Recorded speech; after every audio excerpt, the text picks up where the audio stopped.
Tuhan, terima kasih untuk kasih karunia Tuhan yang sempurna dalam hidup kami. Dan tiap-tiap kali kami mendapati diri kami sungguh-sungguh merasakan kasih karunia Tuhan yang ajaib itu.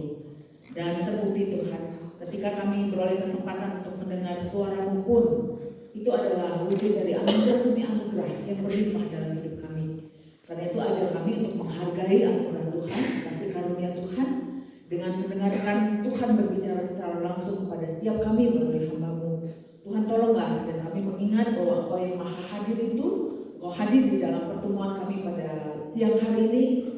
Tuhanlah kiranya yang kami hormati, Tuhanlah kiranya yang kami muliakan, dan Tuhanlah kiranya yang ditinggikan melalui apa yang kami lakukan. Sekali lagi kami memohon Tuhan, berbicaralah, karena kami bersedia untuk mendengarkan Kau. Dalam nama Tuhan Yesus kami berdoa. Amin. Salam bagi kita sekalian. Adik-adik yang diberkati Tuhan, saya ini melanjutkan sesi yang kemarin adik-adik kalian ya, anak SD dan SMP, lalu sekarang kalian yang kakak kelasnya.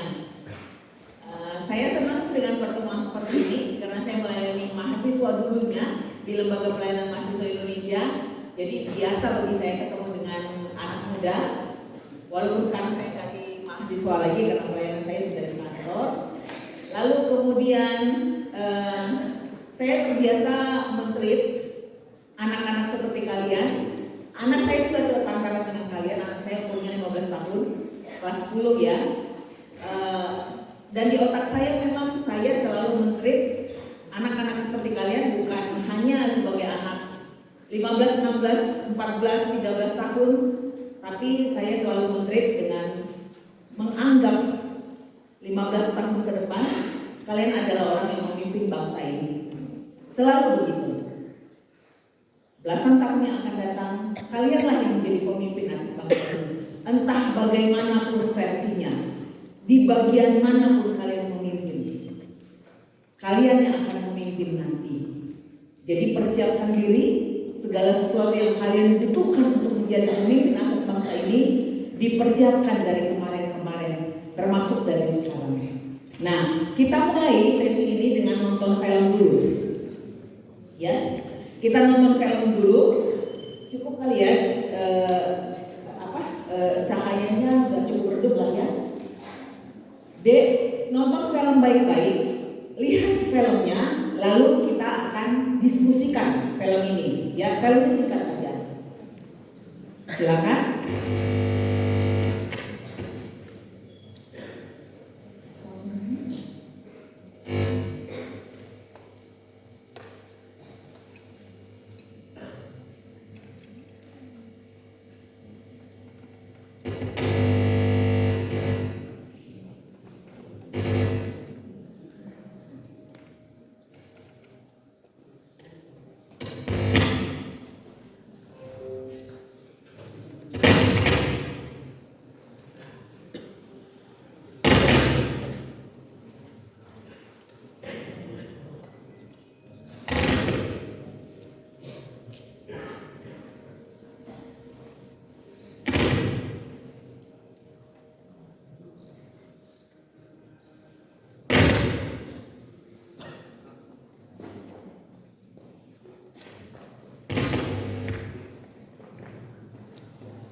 Ada yang bisa ceritakan ulang film ini?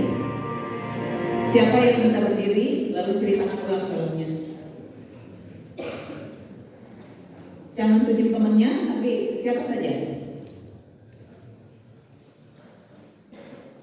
Angkat tangan dan ceritakan ulang film ini. Nggak ada? Kalian nonton nanti? Oke, saya pilih aja. Ceritakan ulang film ini dengan caramu.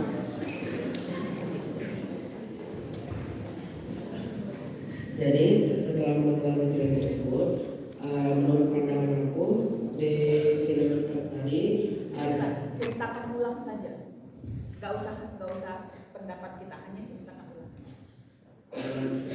Ada anak remaja yang baru saja pulang entah dari mana menemui papanya untuk pergi memancing, dan kemudian saat mereka ingin hendak memancing, mereka melihat seperti keluarga yang sedang tenggelam dan berusaha meminta tolong. Lalu anak muda tersebut berniat menolong keluarga tersebut. Lalu satu persatu mulai dari anak mereka, ibunya, kemudian papanya, semua diselamatkan. Namun untuk menyelamatkan 2 orang terakhir, pemuda itu nggak selamat. Tapi keluarga yang diselamatkan ini selamat semua. Makasih ya Dek. Dari sini siapa yang menceritakan ulang? Dengan cara kalian. Siapa ya? Gak usah. Pilih aja contoh. Oh, saya pilih aja ya. Oke, yang mirip saya karena pakai kacamata. Berdiri deh, berdiri. Diceritakan orang sama bapaknya dia pergi mancing. Nah, ketika sedang mau mancing terlihat satu keluarga di tengah lautan. Nah, anaknya memutuskan untuk menyelamatkan keluarga tersebut. Dimulai dari anaknya, habis itu ibu, bapak, baru orang lainnya. Tapi dalam proses menyelamatkan ke orang terakhir dia kehilangan nyawanya. Makasih Dek. Saya senang ketemu dengan orang yang smart. Cerita ulangnya itu lengkap ya, jelas ya. Jadi serius melihatnya.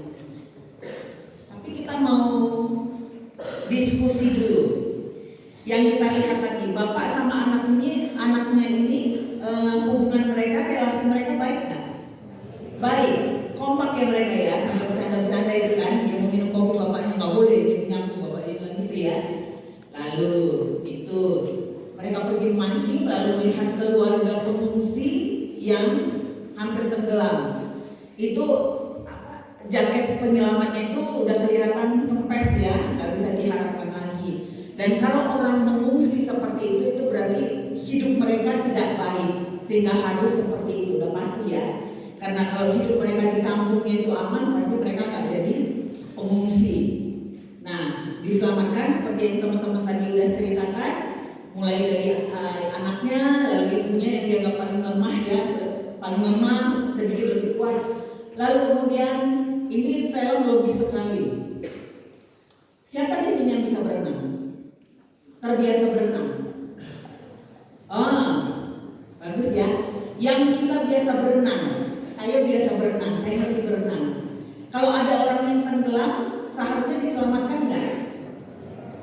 Ditolong dengan cara abang ganteng itu enggak? Enggak. Kalau di kolam renang enggak. Biarkan dia lemes dulu, baru kita tolong. Karena tadi abang 2 itu, dia panik, dia bergerak, sampai akhirnya si abang ganteng itu yang justru kelelep. Ya kan?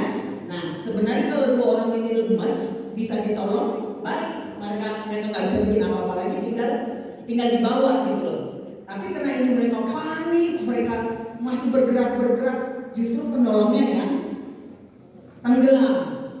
Dan akibatnya penolongnya itu yang mati.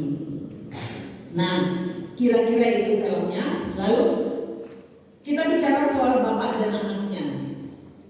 Siapa yang merasa mereka sangat perhatian? Mereka adalah orang baik. Siapa yang merasa seperti itu? Oke, angkat tangan aja deh, nggak bayar angkat tangan. Mereka orang baik. Oke. Mereka orang bodoh? Enggak. Bisa jadi ada orang yang merasa mereka orang bodoh ya. Ngapain resek, ngapain bikin susah diri sendiri. Kan mereka bisa tutup mata aja waktu mancing, ternyata terdistrak. Bahasa kalian sekarang terdistrak, pindah aja, kan bisa seperti itu ya. Gak ada pendapat yang salah di sini. Kalau teman-teman merasa mereka orang baik, oke. Kalau teman-teman merasa mereka orang yang bodoh, dalam arti terlalu care, kan itu bukan itu kan dapat ketemu di situ.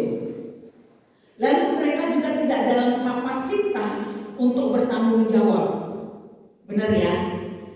Karena kalau di kolam renang, di laut yang dalam, biasanya kalau ada orang berenang gitu ada penjaganya sebenarnya. Lalu ada pengumuman, ada seperti pengumuman lah, berenang hanya pada batas sekian. Setelah itu nggak boleh lagi. Itu sebenarnya bukan tugas mereka, karena mereka bukan petugasnya. Mereka cuma mau have fun, cuma mau mancing saja. Lalu terpisah. Apapun pendapat saudara tentang film tadi, tentang bapak dan anak tadi, nggak ada yang salah. Dan saya mau bilang, kalau tema kita hari ini, sepanjang retret ini adalah kasih karunia, kita sebenarnya sedang belajar tentang kasih karunia itu melalui film tadi.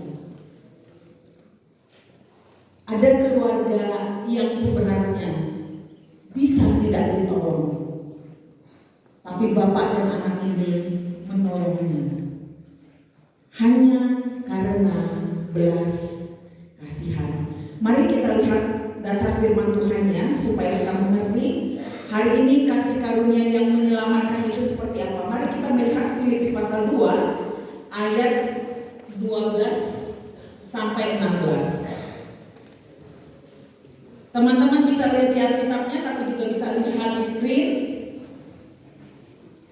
Kita akan baca bersama-sama. Filipi 2, 12 sampai 16. Yang sudah lihat di Alkitabnya maupun yang mau lihat di layar saja, kita akan baca bersama-sama. Nggak usah kencang-kencang, nggak usah kayak lomba. Kita baca dan kita mengerti. 2, 3, ya. Hai saudara-saudaraku yang kekasih, kamu senantiasa taat. Karena itu tetaplah kerjakan keselamatanmu dengan takut dan gentar, bukan saja seperti waktu aku masih hadir, tetapi terlebih pula sekarang waktu aku tidak hadir.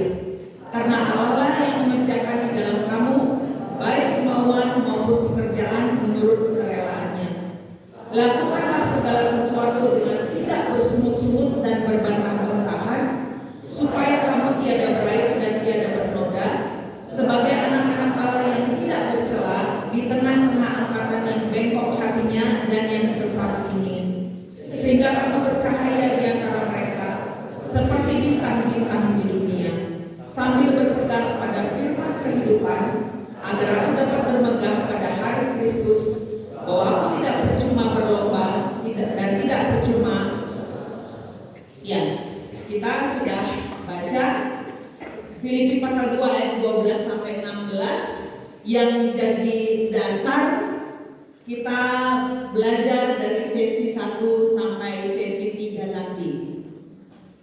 Kitab Filipi ini, orang Filipi ini adalah orang yang sudah diajari, sudah dikasih tahu firman Tuhan, apa yang terjadi dalam hidup mereka.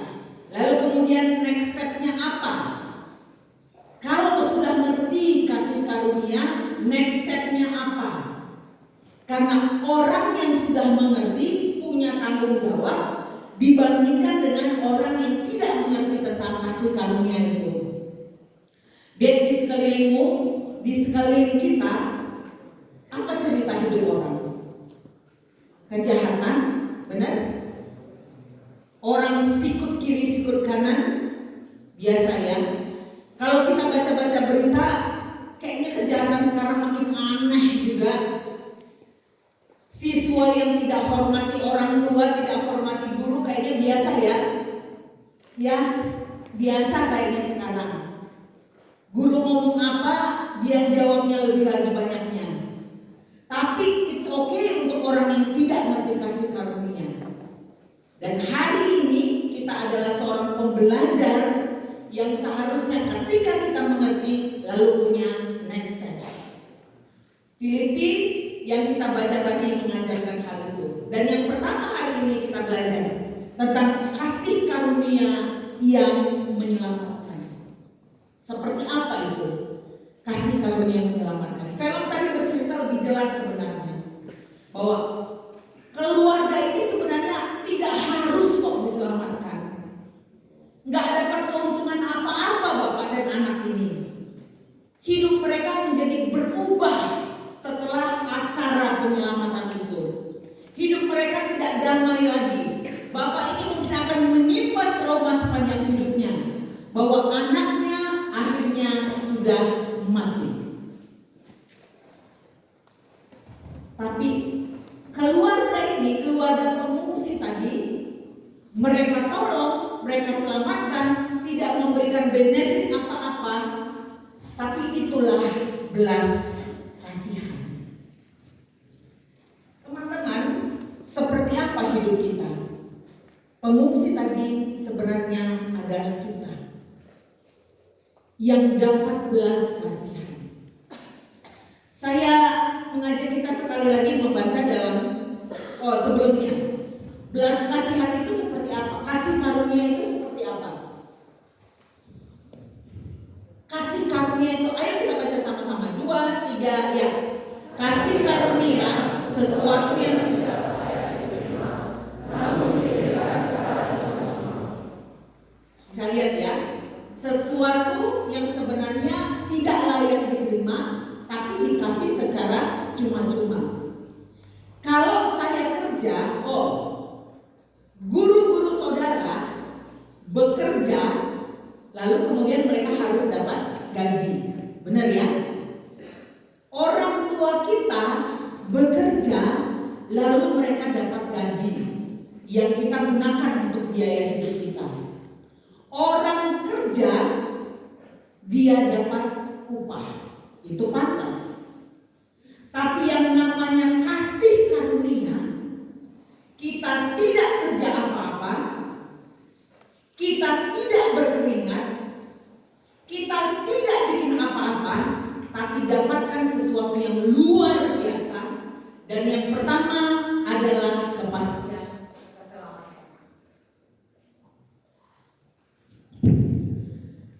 Kita tidak bikin apa-apa, tidak menambahkan apapun, lalu kemudian kita mendapatkan kepastian keselamatan. Saudara tidak perlu menoreh-noreh diri, melukai diri supaya diselamatkan. Tidak perlu. Saudara tidak perlu bayar uang sekian rupiah supaya dapat keselamatan. Tidak perlu. Tidak perlu lobby kiri kanan muka belakang sama Tuhan supaya saudara diselamatkan. Tidak. Keluarga pengungsi tadi hanya dapat belas kasihan, lalu kemudian mereka diselamatkan. Begitulah hidup kita. Kasih karunia itu menyelamatkan kita. Bukan karena kita baik, bukan karena kita pintar, bukan karena kita cantik. Yang pertama, supaya kita bisa melihat kasih karunia itu seperti apa, kita membaca dari kitab Efesus pasal 2 ayat 8 dan 9 terlebih dahulu. Mari, ini nats yang saya pikir kalian sudah sangat terbiasa ya dengan nats ini. Kita baca dulu 2, 3, ya. Sebab karena kasih karunia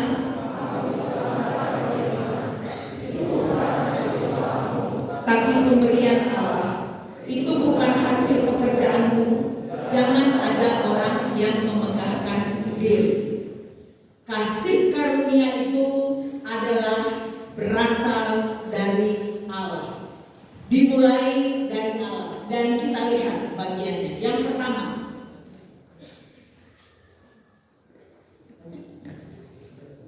Yang pertama, kita bicara soal who, siapa. Who itu siapa kan ya? Ya kan? Yang pertama kita bicara soal siapa. Siapanya adalah Allah. Yang aktif adalah Allah. Allah yang terlebih dahulu buat cara untuk memberikan kasih karunia kepada saya kepada setiap kita. Analoginya seperti ini. Ada satu orang kaya, dia kaya sekali, dia punya semuanya, lalu kemudian teman-temannya ngumpul, teman-temannya sudah punya orderan tadinya, karena dia orang kaya. Temannya yang satu bilang minta jam edisi terbatas, dan orang kaya ini bilang, nih orderanmu, kamu kemarin minta jam yang edisi terbatas kan? Wih, temannya terima, senang gak? Senang ya? Yang tadinya agak-agak ngantuk langsung segar matanya. Oh, dapat. Dia bilang for free, gak bayar, senang. Lalu kemudian satu kali lagi ada temennya yang kapan hari udah minta ada sepatu edisi terbatas. Ada ya? Kalian suka edit? Pasti suka ya yang edisi terbatas kayak gitu ya. Nah, temennya udah yang satu ini sudah order. Kapan hari udah order. Dapatlah orang kaya ini, gampang kan orang kaya. Waktu ketemu, nih kan, kamu minta size ini kan? Minta yang warna ini kan? Ini memang cuma dibuat 6 biji seluruh dunia. Kayak apa ya sepatu cuma 6 biji ya? Nah, senenglah dia.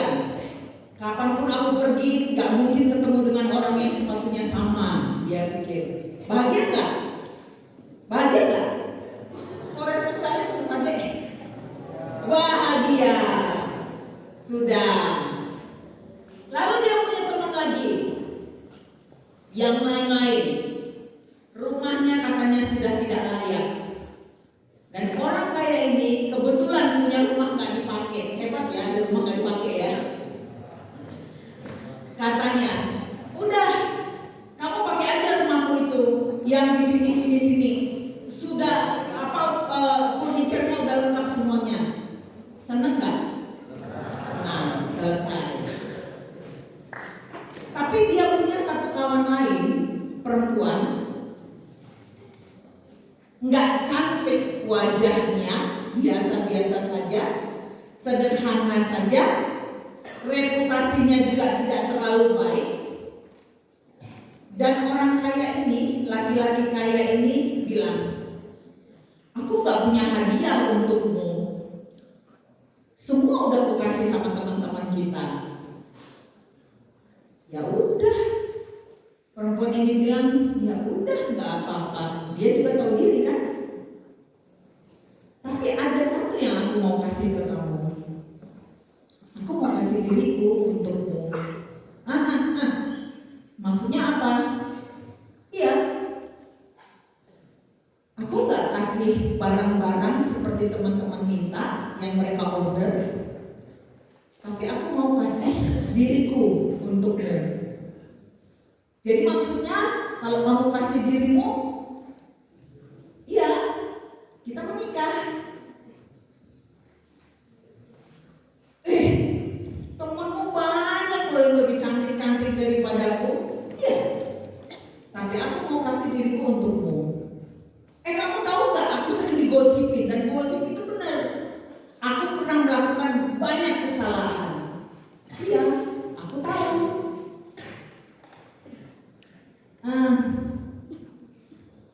Kamu tahu nggak? Kalau muka aku jutek selama ini, karena aku banyak utang. Oh ya, gak apa-apa. Kalau kamu menikah sama aku, utangmu aku bayarin. Kamu bayarin utangku. Ya iyalah, karena aku memberikan diriku untukmu. Lalu kemudian semua milikku menjadi milikmu. Gitu. Iya. Perempuannya mikir lagi, memastikan lagi. Aku gak cantik, reputasiku jelek, aku punya banyak hutang, makin lagi gak cantik karena tampilanku jutek. Dia hati-hati ya, jangan ada di sekolah pun di antara kita yang jutek. Jutek itu bikin kita kelihatan jelek. Pastikan kita bahagia. Bahagia dimulai dari hati. Bahagia itu kita yang bikin ya. Bahagia itu nggak ditentukan oleh kondisi apapun. Bahagia itu kita yang bikin. Balik lagi ya. Aku nggak cantik, hutangku ada, bawaannya jutek, reputasi jelek, macam-macam. Kamu mau kasih dirimu untukku? Iya. Aku mau. Lalu kemudian ketika orang ini menikah, apa yang terjadi? Perempuan ini dapat apa? Ayo ngomong aja, gak ada yang salah. Perempuan ini dapat apa? Hah? Hutangnya dilunasin. Dia bisa beli skincare nggak? Bisa beli skincare. Lalu karena hatinya bahagia, nggak punya utang, pengen beli apa-apa bisa. Tampilannya jadi cantik nggak?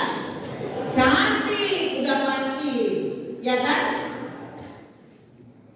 Bebas, berubah, dan itulah yang namanya kasih karunia.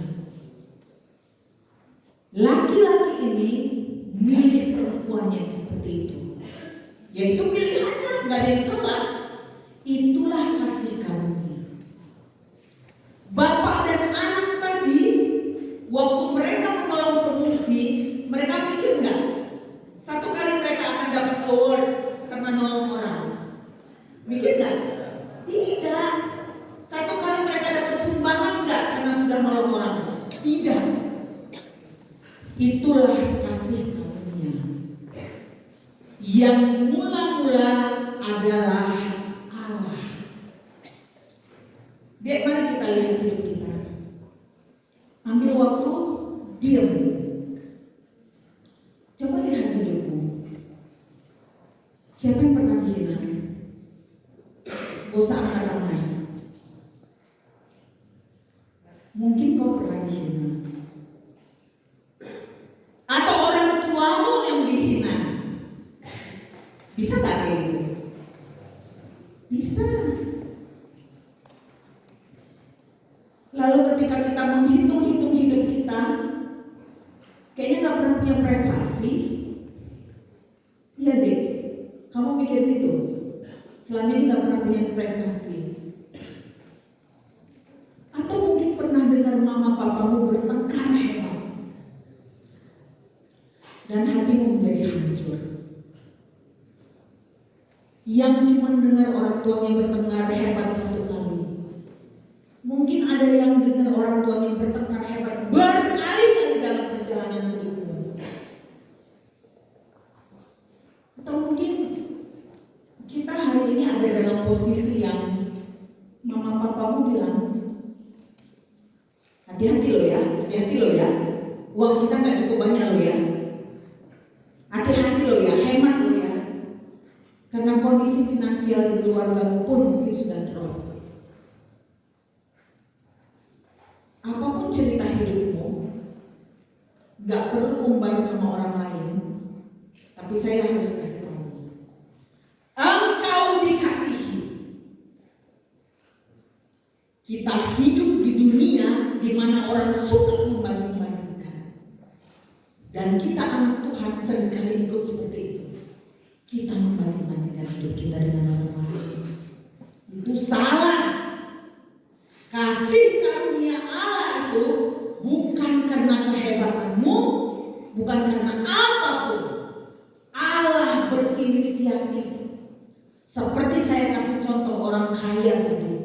Dia tidak lihat apapun. Dia punya hati. Selesai. Dia tidak bertimbang apapun. Dia rugi tapi selesai. Dia punya inisiatif. Hari ini saya kasih tahu, berita seperti ini mungkin sudah sering kita dengar. Tapi saya harus tegaskan lagi kepada setiap kita. Allah berinisiatif kepada hidupmu. Ubah hidupmu. Ubah hidupmu. Karena bukan hari ini Allah berinisiatif. Ribuan tahun yang lalu Allah sudah berinisiatif untuk mengampuni dosa-dosamu, memberikan Yesus Kristus mati di kayu salib. Siapapun di antara kita yang mungkin sepele dengan berita ini, kalau saudara pernah lihat film The Passion of Christ, ya saya, Mel Gibson memang survei sangat lama untuk tahu bagaimana bikin film yang paling pas dengan situasi dan kondisi pada saat itu. Ada banyak kisah film Yesus disalib, tapi kisah itulah yang paling mendekati kenyataan. Saudara tahu, kalau lihat proses penyaliban Tuhan Yesus, dimulai dari algojo yang menyambat, memukul Tuhan Yesus, fakta yang benar saat itu adalah tali yang dipakai bukan tali yang satu biji saja, tidak, bukan seutas tali saja, bukan seutas cambuk saja, tapi cambuknya itu di ujungnya ada 9 lagi tali. Lalu di 9 itu ditempelkan benda-benda yang tajam, ada batu yang tajam, pokoknya benda-benda yang tajam. Dan ketika cambuk itu dicambukkan pada Tuhan Yesus, kalau kalian bisa lihat film itu lagi ya, ketika cambuk itu dicambukkan, maka 9 tas benda tajam tadi akan masuk ke tubuh Tuhan Yesus. Lalu dalam filmnya itu algojonya itu kayak agak berusaha gitu ya untuk mengangkat lagi, karena benda tajam ini sudah masuk di tubuh Tuhan Yesus. Lalu ketika algojo ini angkat lagi, serpihan tubuh Tuhan Yesus menyebar di tempat itu, menimbulkan bau anyir, dan di mana-mana ada potongan tubuh Tuhan Yesus. Lalu kemudian ketika cambuk lagi itu dicambukkan lagi, hal yang sama terulang kembali, ditarik lagi, dan sekujur tempat itu dipenuhi dengan potongan-potongan tubuh. Dia tidak pantas untuk mendapatkan itu. Dia tidak pernah melakukan kesalahan. Tapi itu yang terjadi, deh. Untuk apa? Untuk keampunan dosamu dan dosa saya.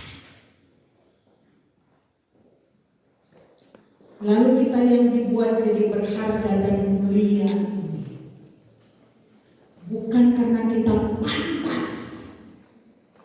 Saya harus katakan ini, belasan tahun yang akan datang, kalian jadi pemimpin atas bangsa ini. Hiduplah sesuai dengan penghargaan yang Allah sudah berikan untukmu. Tidak pantas orang yang diselamatkan ini hidup asal-asalan. Ketika kalian hidup asal-asalan, dia tidak pantas. Menurut saya, kalian sudah dapat semua yang terbaik. Metode 5, sekolah yang terbaik, guru-guru terbaik, ada ibadah-ibadah yang baik yang disiapkan untuk kalian. Kita sudah mendapatkan kasih karunia, memperoleh kepastian keselamatan. Hiduplah sesuai kasih karunia. Yang pertama, siapa tadi? Allah. Inisiatif Allah. Bukan karena kita menyodorkan diri. Kalau kita yang menyodorkan diri, bisa diterima, bisa enggak. Tapi karena Allah berinisiatif, maka pastilah keselamatan itu. Yang kedua, apa? Apa? Iya kan? Setelah tadi siapa dan Allah yang punya inisiatif, lalu yang kedua apa? Apa yang Dia berikan? Yang Dia berikan adalah kepastian keselamatan. Itulah sebabnya Paulus katakan kepada orang Filipi, kalau sudah dapat kepastian keselamatan, hiduplah seperti itu, seperti orang yang sudah mendapatkannya. Hiduplah baik, hiduplah benar, hiduplah kudus, supaya seperti bintang-bintang yang bercahaya. Kita nggak bisa pilih hidup kita ya. Kita tidak bisa memilih hidup kita. Lahir dari orang tua siapa, lalu situasi ekonomi keluarga kita bagaimana, kita nggak bisa pilih. Makanya salah besar kalau ada orang yang membanding-bandingkan hidupnya dengan orang lain, atau suka ngikutin flexing yang sekarang ini marak di dunia medsos. Yang itu abaikan. Karena yang berikutnya adalah sesudah Allah yang punya inisiatif bagi kita. Yang kedua, kita tahu bahwa Allah yang berbelas kasihan itu punya cara sendiri, punya rencana sendiri dalam hidup kita. Siapapun kita, Tuhan punya rencana sendiri dalam hidup ini. Jalani hidupmu sendiri. Jangan dipengaruhi orang lain. Jalani bersama dengan Tuhan. Lalu kemudian ketika ini terjadi, jalani bersama dengan Tuhan. Rancangan Tuhan yang Dia sudah siapkan itu menjadi kenyataan. Yang pertama, siapa? Tuhan. Dia sangat mutlak bisa dipercayakan. Kalian pernah kecewa deh dengan orang yang ingkar janji? Sering. Sama, saya juga begitu. Bahkan yang ingkar janji bukan hanya teman ya. Mungkin sekarang orang nggak mau ingkar janji ya. Janji ketemu jam segini di sini. Kalau zaman saya masih sepantaran kalian itu belum ada HP, adanya cuma telepon rumah. Jadi kalau janjian itu pasti mutlak, pasti pas gitu, karena nggak bisa di cancel lagi. Mau gimana ngubunginnya? Iya kan, hubungin orangnya udah jalan ke tempat janji. Sekarang ini gampang kalian ingkar janji ya. Last minute baru bilang, oh sorry nggak jadi, aku begini, benar nggak? Iya ya. Nah, Allah bahkan orang tua kita pun mungkin pernah ingkar janji. Betul? Pernah orang tua ingkar janji deh? Iya nggak masalah, biasa aja karena mereka tuh manusia. Gak usah dibesar-besarkan. Orang tua kita manusia kan, jadi kalau ingkar janji, tidak bisa menepati janji, nggak perlu jadi luka batin untukmu. Maklumi. Dan satu pribadi yang tidak pernah ingkar janji adalah Tuhan. Waktu Dia bilang kasih karunia menyelamatkan, itu pasti. Kasih karunia menyelamatkan itu bukan mudah-mudahan, itu bukan semoga, tapi pasti. Katakan untuk dirimu sendiri, saya pasti memperoleh keselamatan karena janji dan kasih karunia dari Tuhan. Ingat ya, kalau ada from now on, kalau ada orang yang ingkar janji, maklumi, karena mereka bukan Tuhan. Tapi kalau janji Tuhan, apapun bentuknya, tidak ada yang terlalu besar sehingga Tuhan gak sanggup melakukannya. Tidak ada yang terlalu kecil juga sehingga Tuhan meremehkannya. Ngerti gak? Janji Tuhan tidak ada yang terlalu besar sampai Tuhan gak sanggup. Hands up. Oh yang gak bisa ini terjadinya terlalu buruk. Janji Tuhan tidak ada yang terlalu besar sehingga Dia tidak sanggup melakukannya. Tapi juga tidak ada yang terlalu kecil sehingga Tuhan meremehkannya. Dan janji itu udahlah, gak apa-apa lah gak usah dipenuhi. Janji Tuhan, iya dan amin. Dan hari ini ketika kita belajar tentang kasih karunia, yang pertama tadi how, yang pertama tadi who, Tuhan. Yang kedua what, kasih karunia semuanya itu sempurna. Dia memang memberikannya. Keselamatan itu memang ya dan amin. Dek, kalau kita sudah pasti dengan keselamatan kita, masalah yang paling besar yang kita hadapi dalam hidup ini adalah masalah keselamatan, ya kan? Untuk apa kita punya dunia dengan segala isinya kalau kita tidak memperoleh kepastian keselamatan? Mati nggak jelas. Tapi keselamatan kita sudah peroleh, yakin, aman. Dan yang ketiga, setelah tadi siapa, lalu kemudian apa, sekarang kita tahu dari Efesus 2 ayat 8 dan 9 tadi. Bagaimana caranya? Kita baca sekali lagi Efesus 2 ayat 8 dan 9 dan kemudian kita sangat jelas dengan caranya. 2, 3, ya. Sebab karena kasih karunia kamu diselamatkan oleh iman, itu bukan hasil usahamu, tapi pemberian Allah. Itu bukan hasil pekerjaanmu. Jangan ada orang yang membanggakan diri. How? Bagaimana kita dapatkan itu? Dari ayat tadi. Dengan apa? Yang kita harus punya apa? Iman. Iya kan?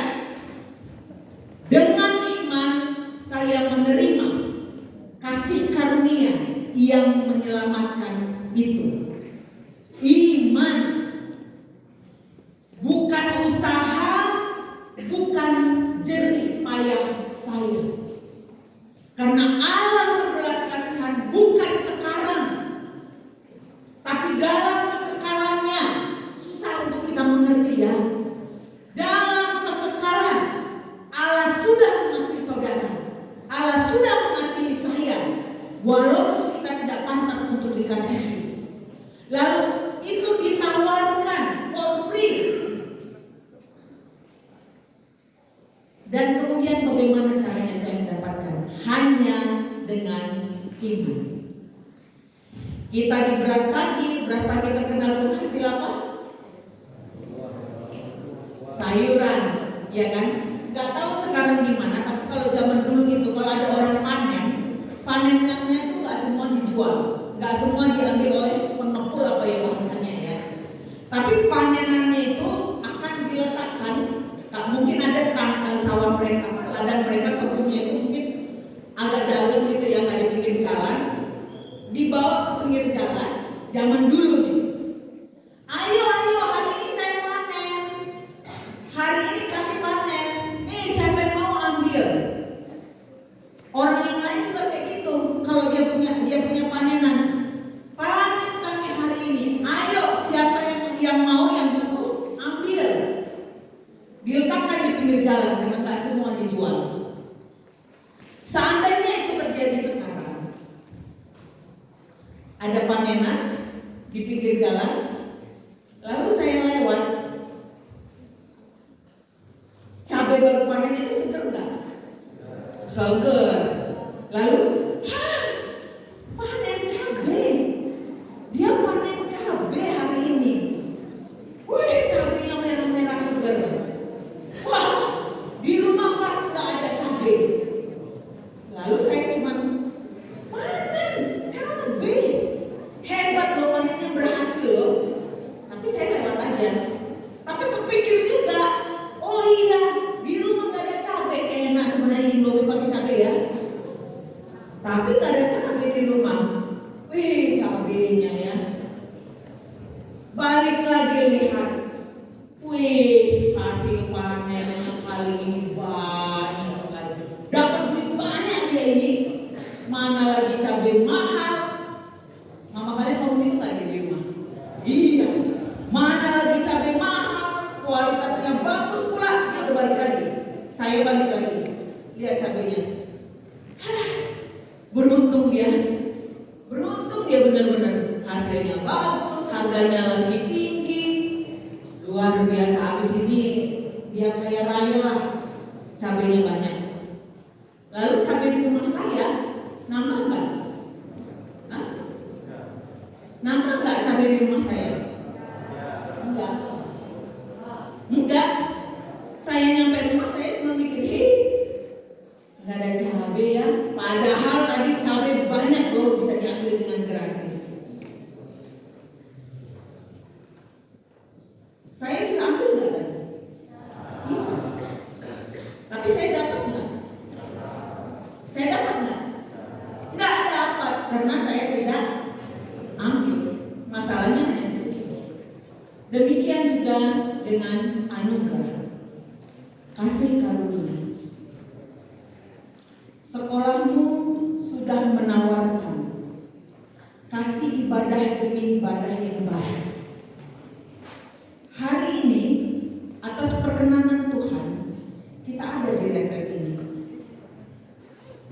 Ditawarkan kasih karunia itu menyelamatkanmu.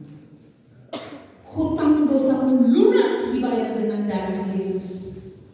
Tuhan tidak lihat lagi kejahatan demi kejahatan. Tuhan tidak lagi lihat sisi-sisi negatif dalam hidupmu. Apapun celaan orang terhadapmu, terhadap keluargamu, apapun minus-minus hidupmu, hari ini ambil sikap berdoa.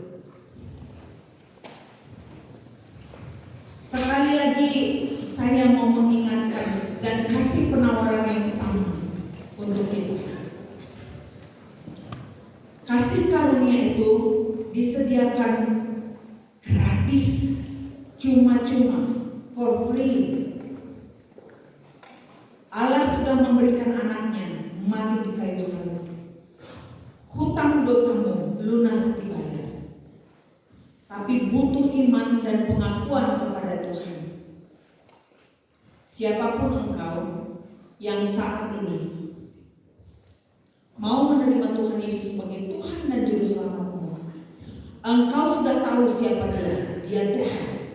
Tapi kalau belum pernah ada masa dalam hidupmu untuk mengundang dia masuk dalam hati dan hidupmu, membiarkan dia memimpinmu, saat ini saya memberikan kesempatan kepada siapa saja yang mau berdoa menerima Tuhan Yesus sebagai Tuhan dan Juru Selamatnya. Dan kalau engkau menerima dia sebagai Tuhan dan Juru Selamat, dia yang memimpin hidupmu, tahta hidupmu diserahkan pada dia, maka perjalanan hidupmu akan sesuai dengan kehendak Tuhan. Siapapun kalau merasa perlu, butuh menerima Tuhan Yesus sebagai Tuhan dan Juru Selamatnya, ikuti kata-kata doa ini dengan iman. Dengan iman. Saudara tidak perlu lakukan yang lain, tidak perlu tambahin yang lain. Siapa saja tidak perlu ikut sebelahmu. Tidak salah kalau saudara tidak merasa perlu dan tidak mau mengundangnya, tidak salah, jangan kena ikut-ikutan. Dan saya memberikan kesempatan kita berdoa menerima Tuhan Yesus. Sekali lagi, siapapun yang bersedia dan dengan iman bisa ikuti kata-kata doa saya ini. Tuhan Yesus, saya membutuhkan Engkau. Saya menerima Engkau sebagai Tuhan dan Juru Selamatku. Kuasailah tahta hatiku. Bentuklah aku menjadi pribadi yang sesuai dengan kehendak-Mu. Terima kasih Tuhan, karena hutang dosaku sudah dibebaskan Tuhan. Dalam nama Tuhan Yesus yang memberi dirinya kepadaku, aku berdoa. Amin. Dek, nggak ada sesuatu yang terjadi yang hebat ya? Nggak ada gunung tiba-tiba datang kan? Biasa saja, ya. Tapi pasti di mana Tuhan Yesus sekarang berada? Di hati. Dan satu kali dia masuk dalam hati dan hidupmu, dia tidak pernah tinggalkan engkau. Amin.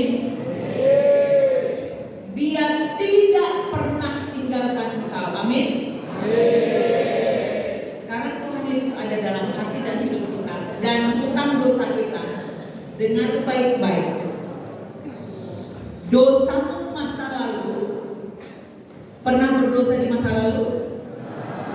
Dosamu masa sekarang, engkau buat dosa? Dosamu di masa yang akan datang, nggak berpikir ya. Tapi dosa masa lalu, masa sekarang, masa yang akan datang diampuni oleh Tuhan Yesus. Amin. Itulah sebabnya nggak tahu gimana perjalanan hidup kita deh. Tapi satu kali nanti kalau kalian sudah semakin dewasa melihat hidup ini jauh lebih rumit dan lebih kompleks, lalu kemudian mengingat bahwa hidupku hancur sekarang ya, cepat-cepat datang pada Tuhan Yesus. Karena dosa itu pun diampuni Tuhan. Kadang-kadang orang salah mengerti, tidak mengerti dan pikir kalau berdosa berarti Tuhan benci dan aku harus berdosa makin banyak lagi karena Tuhan sudah jijik padaku. Tidak pernah terjadi saat seperti itu. Sekali lagi, dosa masa lalu, masa kini, masa yang akan datang sudah diampuni oleh Tuhan Yesus. Kita mengakhiri sesi firman Tuhan ini, kita berdoa sekali lagi.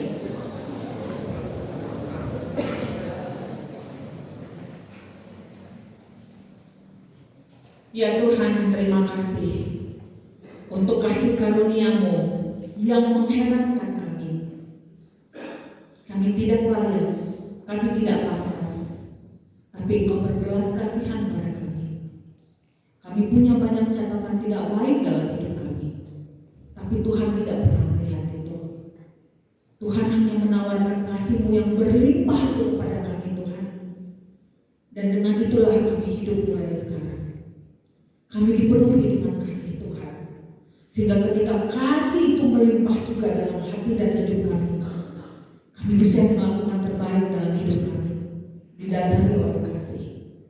Kami tidak butuh validasi, kami tidak butuh apapun untuk melakukan yang terbaik, karena kami sudah mendapatkannya. Kasih Tuhan sempurna bagi kami.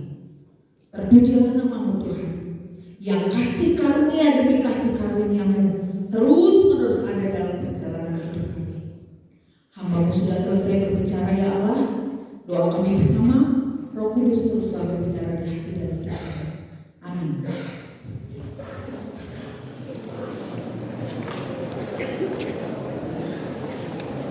Ini stop.